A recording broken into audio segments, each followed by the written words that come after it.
comenzar con una oración. En nombre del Padre, del Hijo y del Espíritu Santo. Amén. Señor, te pedimos y te encomendamos este momento de estudio y de acercamiento a tu palabra. Te pedimos, pues, que nos hagas más dóciles a tu llamado y esta respuesta que hemos hecho pues, nos ayude a comprender más nuestra fe y a afianzar más nuestra relación contigo. Padre nuestro que estás en el cielo, santificado sea tu nombre. Venga a nosotros tu reino. Hágase tu voluntad en la tierra como en el cielo. Danos hoy nuestro pan de cada día. Perdona nuestras ofensas, como también nosotros perdonamos a los que nos ofenden. No nos dejes caer en la tentación y líbranos del mal. Amén. En nombre del Padre, del Hijo y del Espíritu Santo. Amén. Gracias, pueden sentarse.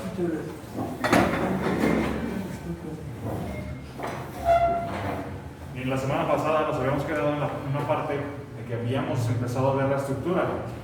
Y yo les comenté que había cosas que quizá podíamos saber de Lucas que nos iban a beneficiar muchísimo. El punto es de que ustedes ya lo vieron de forma muy general. Estoy hablando del autor, estoy hablando de fecha de composición, el lugar donde se escribió, para quién se escribió. Yo aquí traigo algunas cosas que nos pueden servir mucho para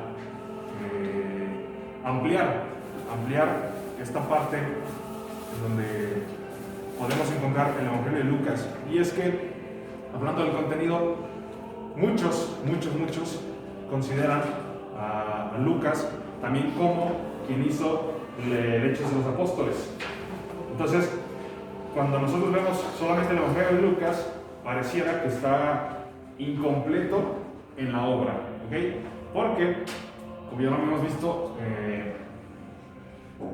pensamos que Lucas hace esa respuesta o búsqueda de literalmente compartir lo más fidedigno que es de Cristo, ¿no? El anuncio de Cristo, quién fue Cristo, qué es lo que verdaderamente pasó. Entonces, es en dos partes, porque el primero, San Lucas, se parece mucho al Evangelio de Marcos, y entonces Lucas lo que hace solamente es puntualizar algunas cosas, en donde es realmente espectacular, porque hace literalmente la vivencia de la primitiva comunidad católica de iglesia, es en los Hechos de los Apóstoles. Entonces, no podemos separarlos, o al menos para tener en mente, sería muy bueno tener esa parte. Lucas y Hechos van de la mano. Es como si el Evangelio de Lucas dice, sí, este es Cristo, y luego en Hechos de los Apóstoles, y así lo vivimos. Es muy obvio, literalmente, cuando nosotros empezamos a leerlos, simplemente así de una manera de estudio. No sé si alguien ya, conforme vamos estudiando los Evangelios, se adelante a estarlos leyendo, quizá un capítulo 2 por día simplemente, y se va a dar cuenta que es una narrativa histórica, y no como en otros. Quizá en Juan va a ser más complejo, va a haber más signos teológicos, va a haber otro tipo de cosas, y en Lucas es una narración más histórica. El contenido, como ya lo he dicho, de ambas obras tiene carácter narrativo, ¿ok? Es como la actuación de Jesús y de algunas comunidades de la primera generación cristiana. Entonces, hablamos de que los hechos, con relación a los hechos, la obra comienza igual que Lucas, ¿ok? Este se los voy a decir rapidísimo para que quizá, aunque después lo van a profundizar, lo van a ver de manera muy general. Y como nosotros somos los más avanzados, podemos aprovechar más el tiempo, ¿ok? Entonces, bien, lo voy a leer literalmente, ¿ok? Con relación a los hechos del Evangelio de Lucas, la obra comienza con un breve prólogo, igual que Lucas, ¿ok? Íntimamente unido a la repetición de los relatos de la última aparición y ascensión de Jesús, ya narrados en el Evangelio. Por eso tienen unión. Es como decir, aquí pasó aparición y ascensión de Jesús, se acaba el Evangelio y en el prólogo sigue hablando de lo mismo. Es como si hubiera una línea de tiempo literalmente que completara la parte de los Evangelios, y en ninguna otra obra se da así. Ya narrados en el Evangelio, y continúa con la presentación de la comunidad de Jerusalén y la elección de Matías, un apóstol. Bueno, también en la parte de lengua y estilo, desde la época patrística, se considera a Lucas como un fregonazo, digámoslo, del griego, porque por aquí lo tengo, ahí emplea las palabras, por ejemplo, ahorita vamos a ver el vocabulario, hacía un griego común, porque estaba dirigido a los, no tanto los judíos cristianos que había, y que quizá estaban más, para ellos eran más las tradiciones de otros evangelios, por ejemplo, Mateos o Marcos, pero Lucas es como si fuera la generación nueva que habla un idioma diferente, pero es para los griegos, los romanos, digamos, los romanos que buscan, y literalmente para ellos, en principio, no era la salvación, ¿ok?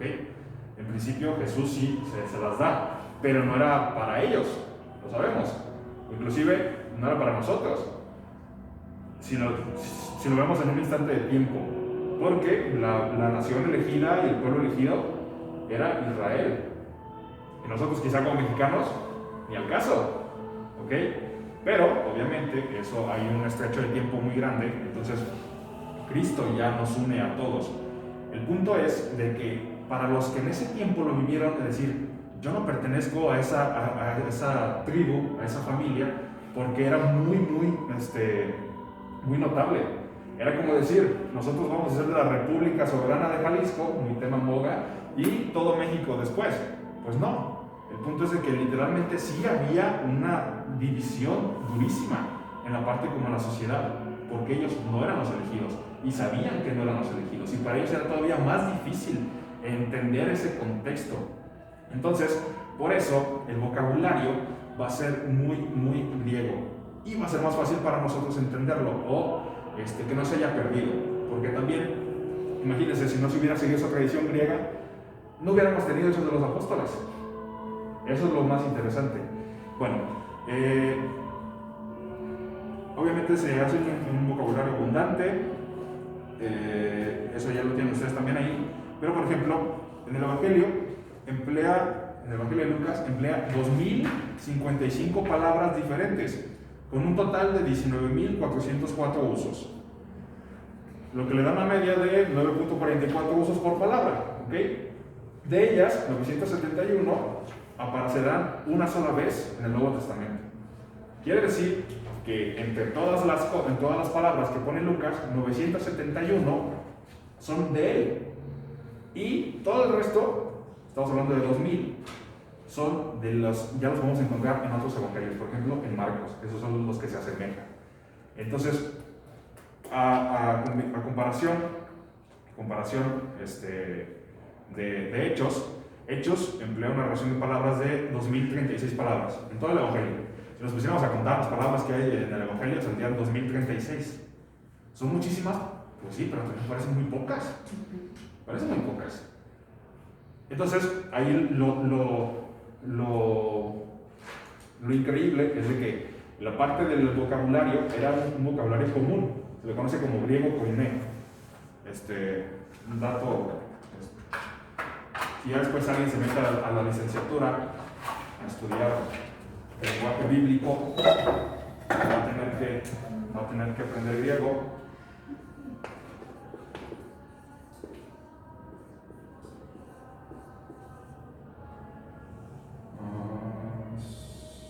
Sí, creo que sí. Sí. Era el griego común, era como decir, era el lenguaje del pueblo, no era el lenguaje de los estudiados, que los estudiados eran los de la tribu de Israel, ya literalmente los que sí pertenecían al templo, y acá no. Entonces, en comparación en Hechos, hay 2036 palabras y le da 18.374 usos, y 942 son o aparecen una sola vez en esa parte del Nuevo Testamento. O sea, es como decir, en Lucas hay 971 palabras nuevas, y en Hechos hay 942. Pero en total, aquí tenemos 2000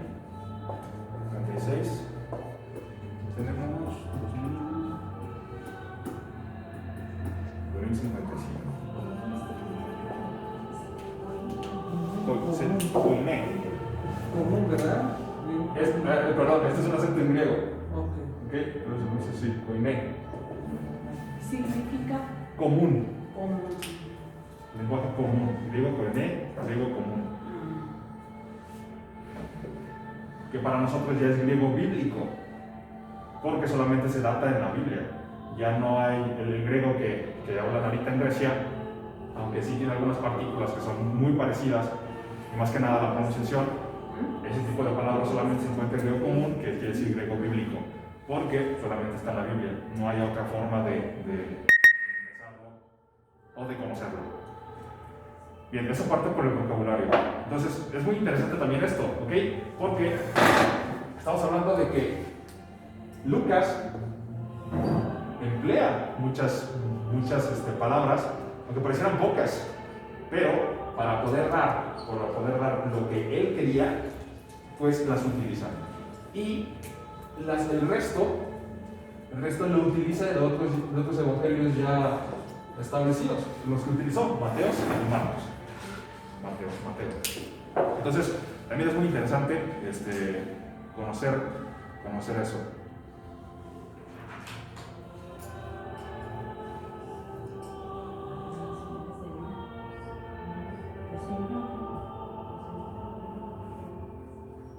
Bien, para completar este tipo de datos curiosos y aparte de lo que ya sabemos, vamos a quedar bien en claro que Lucas y Hechos es una unidad, ¿ok? Eso nos va a servir mucho para poder comprender después más los acercamientos a la Biblia y más en Hechos, porque a lo mejor las explicaciones más lógicas que entenderán, por ejemplo, si buscamos aquí en la Biblia, se han dado cuenta que en los laterales tenemos otras como notas, como si fuera una nota al pie de página o una referencia, pues en Hechos de los Apóstoles va a ser más evidente, sí, la obra lucana, pero como algunas sí cita su propia obra, pero va a ser más de Mateos y Marcos, porque eso fue lo que utilizó Lucas para poder hacerlo. Entonces, una unidad, un mismo conjunto. Y los estilos básicos que se dividieron en conjunto, literalmente, como estamos hablando de que es un proceso histórico, puede ser en tres, ¿ok? Puede ser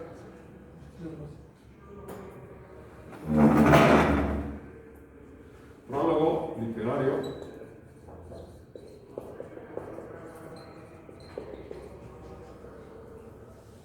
infancia,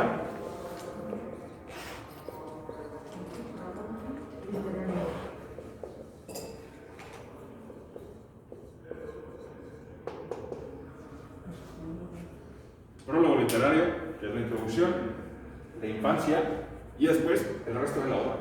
El resto de la obra es como si fuera un libro, es como decir, viéndolo del principio al fin, pero desde ahí. Solamente ya todo lo demás va a haber una sección continuada en donde no va a haber de otra forma, por ejemplo en otros, que puede haber no sé cómo se le llama, asincronismo, en donde ya no sea literalmente total seguir una línea de tiempo, sino que pasó esto, luego se va acá, y luego en otro evangelio dice, estaba en Jerusalén y de repente estaba en otro lado, pero después seguía, o al siguiente capítulo, ya se encuentra donde había estado dos, y dices, a ver, aquí cómo está, porque estaba en Cafarnaúm, luego estaba en otro lado, y cuando nosotros vemos el mapa, dices, no llegas en un día, ¿ok? No llegas en una narración. También eso se vale, ¿no? Porque estamos estudiando. Aquí no pasa, porque aquí literalmente es peculiar de Lucas que lo haga así.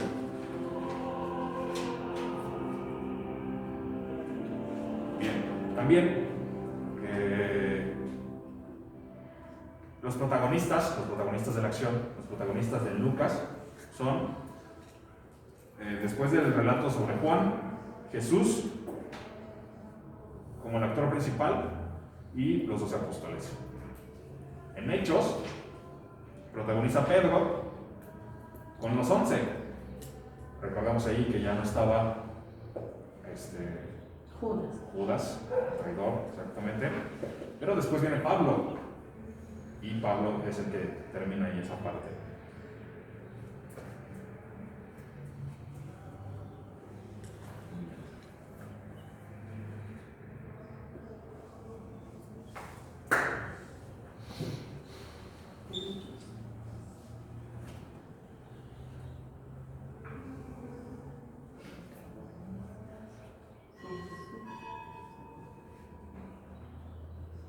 Otra cosa que quería dejar muy claro es de que,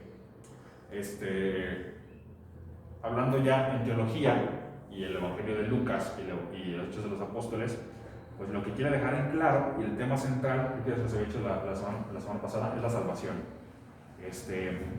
La salvación que Jesús trae a los hombres.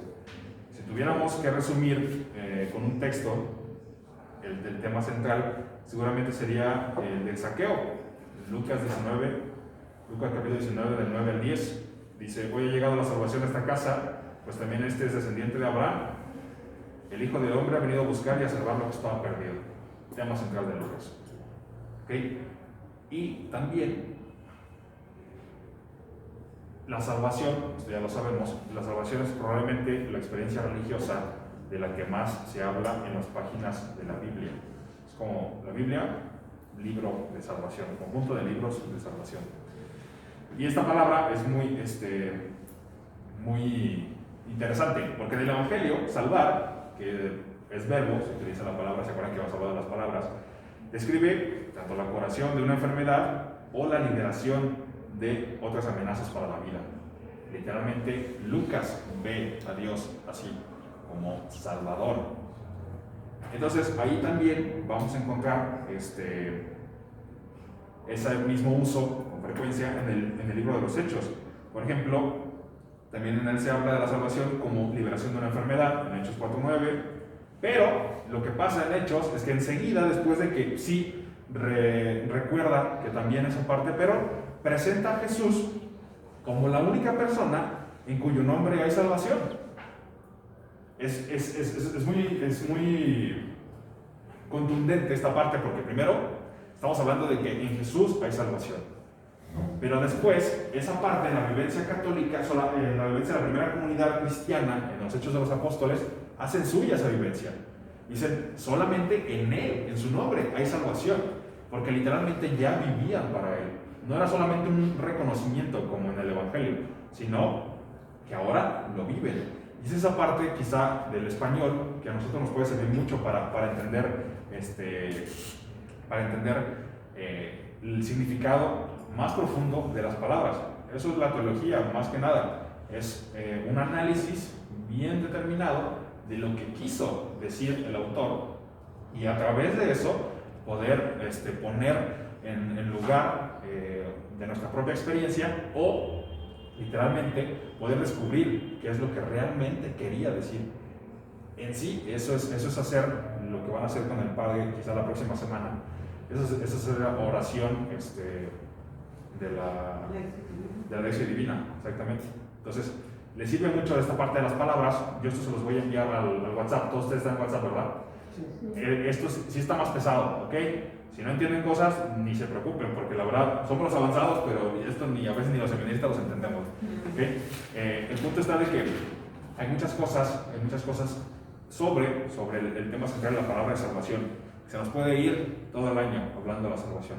Pero bueno, para que vean que eso es muy interesante, y más por el autor. Bien, seguimos.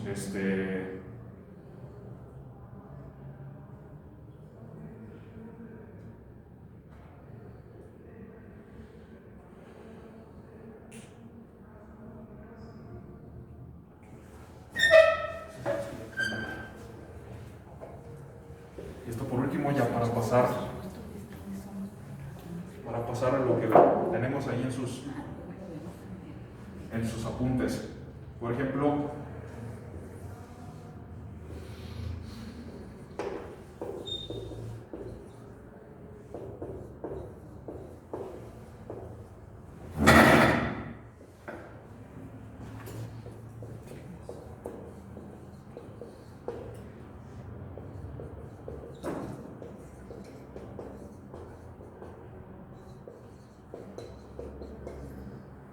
Lucas, desde la visión global de Lucas, divide la historia en tres periodos distintos, en los cuales se manifiesta la salvación de forma distinta. El tiempo de Israel, el tiempo de Jesús y el tiempo de la iglesia. Estamos hablando de que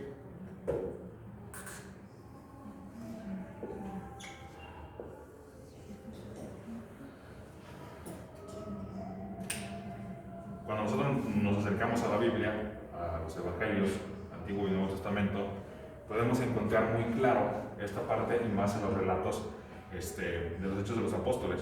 Porque Pedro dirán, en aquel o en un tiempo fue Israel, pero Jesús vino esto y por eso nosotros lo hacemos. Es esa le podemos decir, herramienta lingüística para poder comprender. Y fíjense, ya después, incluso estaría bueno que se lo dejaran de tarea, por así decirlo, en donde vean que todas las sentencias de Hechos de los Apóstoles o en algunos del Evangelio están determinadas de esta manera. En la salvación en español, verbo, predicado, etcétera, etcétera. A eso me refiero, a artículo, verbo, acción, y después complemento. Entonces, la mayoría se van a fijar, es muy curioso, la mayoría de las cosas o de los argumentos que están van en este sentido. J quiere decir Jesús, ¿ok? En un tiempo fue esto. Jesús, salvación, es esto. Y por lo tanto, yo los invito a esto. Eso lo vamos a encontrar en todo Hechos de los Apóstoles, en la vivencia de la comunidad cristiana. Y luego también la iglesia, y mucho, eso también es un aspecto teológico muy importante, estaba muy ideologizada, no de ideologías, sino de lo más grande que podía ser la iglesia, ¿okay? Como decir, pareciera muy alto, no podíamos llegar. Vemos la realidad y dices, no es la iglesia primitiva que nos están contando. Pero en ese tiempo, esta narración o esta explicación era demasiado alta. Era como decir, se la volaban. Y para explicar o para dar a entender esto, ponían la vara en alto de la santidad y la vivencia muy, muy en alto. Tenía que ver, obviamente, mucho por lo que quisiera dar el autor. Ahora imagínense si no tuviéramos esa comparación nosotros, pues a qué aspiraríamos, ¿no? Pero era muy idealista. Sí, porque ideologizada, no, idealista. Ideologizada se vuelve a interpretar, idealista. Entonces, literalmente vivían de tal manera esa parte de la salvación y el encuentro con Jesús, porque estaban tan cerca de eso, que era muy idealista. Ya después, en el aspecto teológico, vamos a profundizar más. Entonces, la creación y la venida, creación y venida de Cristo, al final de los tiempos, delimitan el comienzo y el fin. Eso es una estructura, y esa estructura es como la base que vamos a encontrar tanto en la estructura del Evangelio, como tienen en su página 7, creo. Sí, ¿verdad? Tienen ahí el índice de esa parte. Pareciera creación, Israel, luz de iglesia. En todo ese tipo de cosas vamos a encontrar algo parecido a esto. En la Biblia, totalmente esto: creación, Israel, Jesús, iglesia, venida de Cristo. Y en las sentencias de los Hechos de los Apóstoles, lo mismo. Va a ser este mismo tipo de argumento, tipo argumentativo. Por eso pareciera que cuando leemos la Biblia todo se parece. Todo utiliza lo mismo, y más en el Nuevo Testamento. Pero es por esa parte de que querían dejar bien en claro, más Lucas y los Hechos de los Apóstoles, es el mismo autor, esta parte, ¿ok? La salvación se da así, porque este es el aspecto o el esquema histórico que podamos entender todos, ¿ok? Bien. Ya después aquí en los apuntes, ya los podrán en casa, inclusive les puede servir de oración, estar leyendo los apuntes, y sería muy bueno para la no especulación, sino para la contemplación. También es muy, muy bueno. Bien, entonces ahora sí pasamos a lo que estábamos viendo la semana pasada, en la parte de nos quedamos en la página 11, en el inciso B, ¿ok? ¿Qué es lo que podemos hacer en las clases de Biblia? Literalmente en las clases de Biblia, pues se debe dar el espacio para que tengamos el acercamiento con la Biblia, porque si no, pues sería muy pesado, ¿no? Ya en casa es así de, ok, sí, pero pues ya es otro rollo, inclusive en el seminario. Entonces, vamos a aprovechar, ¿se acuerdan la acción que vamos a tener? ¿Okay? Cada vez que nos encontráramos un versículo, una cita, lo íbamos a empezar de este lado, ¿okay? Por ejemplo, a usted le tocaría capítulo 1, 57, 80. Está muy largo, pero solamente nos puede leer los títulos, ¿okay? Los títulos que vienen ahí. Y así, siguiente, seguimos por allá. ¿Va? Inciso B. Nacimiento de Juan y de Jesús, podemos dividirlo en 4 perícopas. Es el capítulo 1, 57, 80, el nacimiento de Juan. Estamos en la página 11 En el inciso B. el inciso B, ajá. Para que sigan la lectura también. Y el capítulo de Lucas es capítulo 1, del 57 al 80, que tiene el título de nacimiento de Juan el Bautista.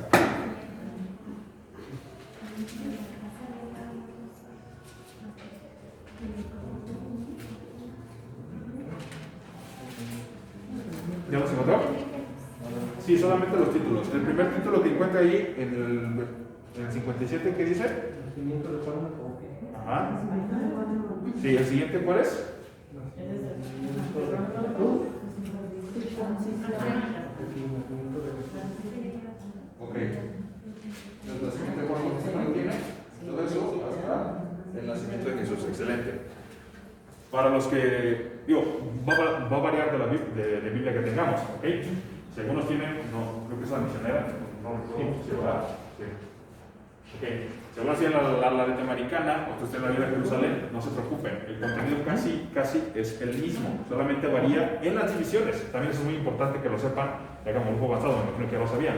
Entonces, pero bueno, si no, miren, aquí lo voy a hacer yo, ¿va? Miren, lo que podemos encontrar así más dividido, después del nacimiento de Juan el Bautista, el siguiente capítulo o el siguiente tema, circuncisión de Juan el Bautista, o sea, todavía más encauzado hacia la propia obra histórica del pueblo.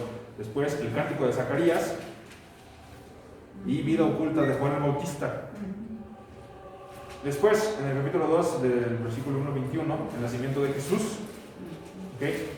Depende de ahí cómo lo tengan dividido.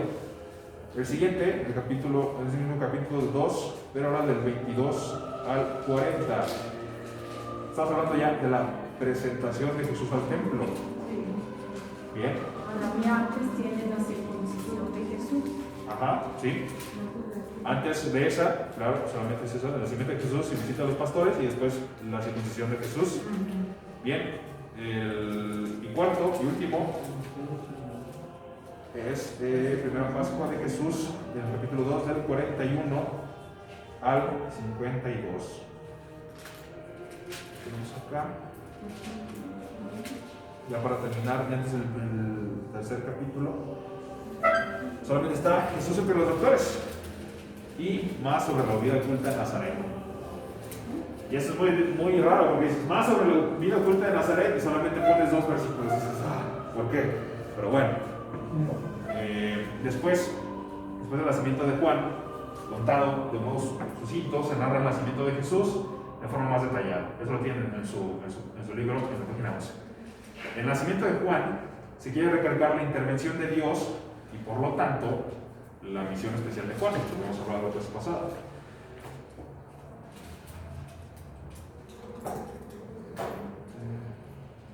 Bien, y en el capítulo 2, el 1 al 21, se nos narra el nacimiento de Jesús, en donde las circunstancias del mismo son contrastantes con los personajes que nace, con el personaje que nace. Nace, ya lo habíamos visto, en medio del despojamiento, del rechazo, la pobreza. Vamos a celebrar la Navidad ya en menos de de un par de meses. Ya estamos a unos días. Literalmente ahorita quitamos el altar de muertos y ponemos las canciones navideñas como si nada. Y pues vamos ahí también a vivir ese misterio. En el nacimiento, el despojamiento, el rechazo, la pobreza y también las circunstancias históricas de Jesús. Del censo, cuando querían matar, se daba que el rey de Israel vendría y históricamente hizo una matanza para poder quitar, no dejar el trono, evidencia de la historia de Jesús, es decir, fue contado entre los mortales, pero al mismo tiempo la revelación a los pastores ponen en evidencia su divinidad. La actitud de María y los pastores al final de todo el acontecimiento representan actitudes que el cristiano tiene que asumir en su vida diaria. Muy importante porque ustedes ahora, ya en su relación con Dios, en su relación personal, pues inclusive pueden ir en la vivencia de ese misterio a este tipo de cosas. Ya como avanzados, podemos decir, yo ya sé que puedo meditar, yo sé que puedo buscar, yo sé que puedo complementar los mismos días o anteriores, desde que empieza el Adviento, para poder comprender más ese misterio. Bueno, nos pasamos directamente al inciso C, ¿ok?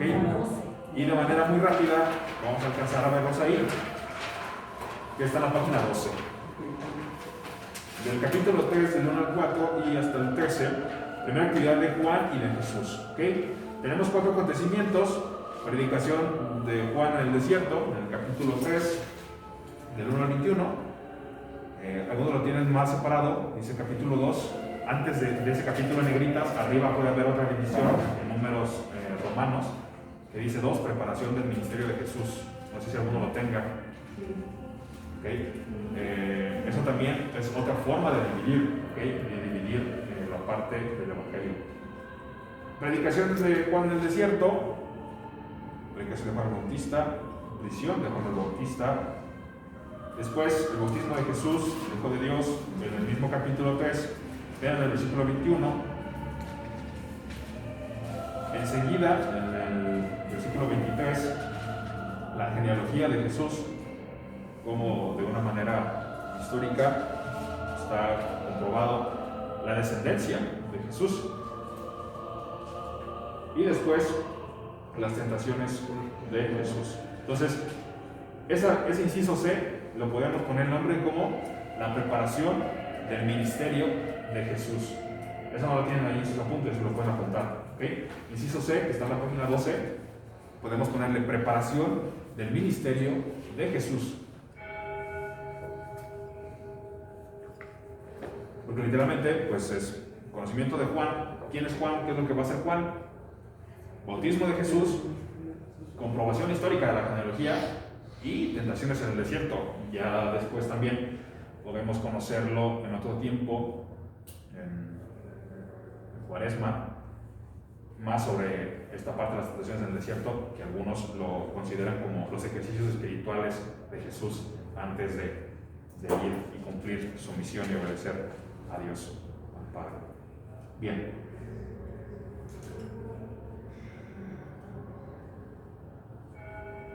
En el capítulo 3:21, Lucas, en su afán de buscar la veracidad de los hechos, hace una ubicación histórica de la predicación de Juan. Queda así claro que la salvación de Dios no es intemporal, sino que la historia de la salvación es la misma historia humana, cuando Dios interviene en ella. Lucas insiste, eso lo tiene en su página 12, Lucas insiste en la visión universalista de la salvación. La conversión que predica Juan implica un cambio de vida hacia la fraternidad y la justicia. Al narrarnos el bautismo de Jesús, Lucas destaca el tema de la oración, la presencia del Espíritu y la filiación divina de Jesús.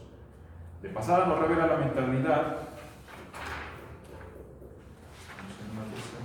de los primeros cristianos sobre el bautismo, que es el momento del Espíritu para hacernos hijos de Dios. En el capítulo 3, el versículo 23 al 38, con la genealogía de Jesús, Lucas intenta ligar a Jesús no solo con el pueblo judío, sino con la humanidad. Si nos vamos a esa parte, al final, Aquí lo tenía subrayado, creo, si no, no lo veía. Pero era como insertarlo en un formato histórico, pero en donde literalmente como su vida o su aparición, como ya lo hemos visto, pues fue pobre, no fue como rey, no fue como lo esperaban. Literalmente para algunos, esa puede ser la interpretación, nos da a conocer que literalmente sí tenía esa descendencia, digamos, linaje de David, línea davídica, para que realmente fuera reconocido como tal, porque si no, muchos no le hubieran hecho caso, como hasta ahora, ¿no? Que muchos musulmanes no han tenido en aceptación esa parte. Pero bueno, finalmente, en el capítulo 4, en el versículo 1 al 13, con las tentaciones, Lucas quiere mostrarnos el camino de salvación que Jesús ha escogido y nos propone abandonar los modelos de prestigio y de poder para asumir el del servicio y la fidelidad al Padre. Después seguiremos con en el capítulo 4, la actividad de Jesús en Galilea. 4 del 14 al 16, aquí está. Sí. Bien, ahí ya lo tenemos señalado, igual aquí está en la Biblia. Actividad de Jesús en Galilea o el ministerio de Jesús en Galilea. No solamente como una actividad, sino también la podemos entender como un ministerio para seguir con la misma lógica anterior.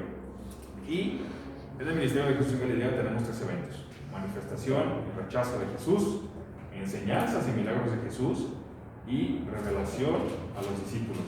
¿Se fijan? Que, al menos en los apuntes aquí viene, dividido de una forma muy general, desde el capítulo 4 hasta casi el 10. ¿Ok? Larguísimo, muchísimo. Le dedica más de 5 capítulos a la actividad en Galilea. ¿Okay? Será interesante también comparar después cuántos le dedica a después, creo que aquí no está, al menos yo no lo tengo, eso les va a tocar al padre. Sí, no, yo no lo tengo, lo van a ver después. Después de la actividad en Galilea, ¿cómo es el resumen? ¿Ok? Porque inicio, prólogo, vida de Jesús o la infancia, entra Juan el Bautista, y la mayor parte del tiempo es la actividad de Jesús en Galilea. Teológicamente, ¿qué podemos encontrar de referencia? Bueno, inclusive hasta en la misma Biblia podemos encontrar que lo que más importa es literalmente el actuar de Jesús en la vida de la comunidad, en la vida de todos los que estaban en ese tiempo. No tanto el hecho de qué es lo que hizo de niño, como en los evangelios apócrifos, quizá, no sé si ya han tenido un acercamiento a los evangelios apócrifos, también son interesantes, de una vista muy, muy crítica, porque los evangelios apócrifos sí tratan de llenar este vacío. Es como decir, ok, está muy bonito lo que Dios dice y lo que Dios hizo, pero yo quisiera saber qué hizo antes. Ahí es cuando ya se pierde y se empieza a especular más cosas y perdemos el rumbo, porque literalmente pues le podemos agregar o le agregaron muchísimas cosas que no, incluso las veces hasta te dan risa, ¿no? Porque parecen absurdas. Pero bueno, entonces eso es muy importante y es cosa que nos debemos de grabar y buscar siempre en todos los evangelios. Lo que más recalca y lo que más tiene espacio en la obra de los evangelios es la actividad de Jesús en Galilea. Literalmente, cómo se dio a conocer, cómo se internó en el pueblo, qué es lo que hizo con el pueblo, cómo fue que el pueblo reaccionó para después tener su desenlace. Eso sí está marcado después. Una cosa es la actividad de Jesús en Galilea y ya después toda la pasión y resurrección. Eso ya conecta más con hechos de los apóstoles. ¿Se acuerdan que dije que al principio lo último de Lucas y el principio de Hechos era como si estuvieran continuamente conectados o continuamente en respuesta o en búsqueda de respuesta? no tanto en lo que hizo, sino que en esa última parte. Bueno, eso en grandes rasgos es lo que hoy vemos y analizamos en esta parte de Lucas. Ahora, siendo sinceros, no sé si ya se los había dicho el padre, en lo que tienen de esta semana para la otra, lean estas partes de lo que vimos, ¿ok? Si llegamos a esta actividad de Jesús en Galilea, primero hay que ver lo otro, cómo fue lo que comenzó, después lo de Juan, etcétera, etcétera, etcétera, y también la actividad de Jesús en Galilea. Quizá como eso es más extenso, no alcanzamos para la próxima semana. Pero el punto es de que cuando nosotros ya después de saber, mira, hizo esto o tiene este tipo de detalles, seguimos aquí con los apuntes y lo vamos leyendo y encontramos cosas que no habíamos visto nunca. Y eso también es increíble, porque sí, vamos a misa, encontramos, el padre hace las lecturas y todo, nos da su homilía y encontramos puntos muy buenos. Pero la oración personal con la Biblia y el encuentro con la Biblia, el empezar aprendiéndonos incluso las citas, los temas, a partir de la separación de qué capítulos podemos encontrar ciertos temas, nacimiento, la preparación al ministerio, el ministerio. Se divide muy fácil, se divide el evangelio en 3 partes, ya lo hemos visto: nacimiento, preparación y ministerio. Preparación, ministerio y ministerio. Entonces, eso es parte del objetivo que al menos vi en sus libros al principio, que tengan un encuentro más profundo de conocimiento con la Biblia, pero eso no se da si no lo comenzamos a leer una y otra vez, ¿ok? Eso es lo que yo les recomendaría. Inclusive hay santos que se hicieron santos porque se aprendieron la Biblia, así que a lo mejor dices, no, pues yo mejor me aprendo la Biblia. Pero bueno, ¿alguna otra duda? ¿Alguna otra duda? Lo que sea, vamos a estar ahí en WhatsApp, si no, ahorita, si alguien tiene una duda que no le quedó claro, pues se lo puedo responder. A lo mejor pareciera que no es así como que vamos avanzando mucho, no sé, ¿ok? Al menos yo les cuento mi experiencia, porque pues yo al principio no era muy católico que digamos, pero después me di cuenta que el mismo conocimiento de la Biblia es progresivo, ¿ok? No va a ser lo mismo ahorita que a veces, híjole, ok, sí sé esto, pero no sé ni qué onda dice la Biblia, la leo, y después cuando lo lea, créanme, cuando ustedes la lean el próximo año, va a ser totalmente distinto. Es un proceso que es, sí, un don que Dios nos regala, así que no se desanimen, sigan leyendo, sigan encontrando esos espacios para que literalmente encuentren y conozcan más de Cristo y lo que nos quiere decir en su palabra. Bueno, pues si quieren nos levantamos, vamos a hacer la oración final.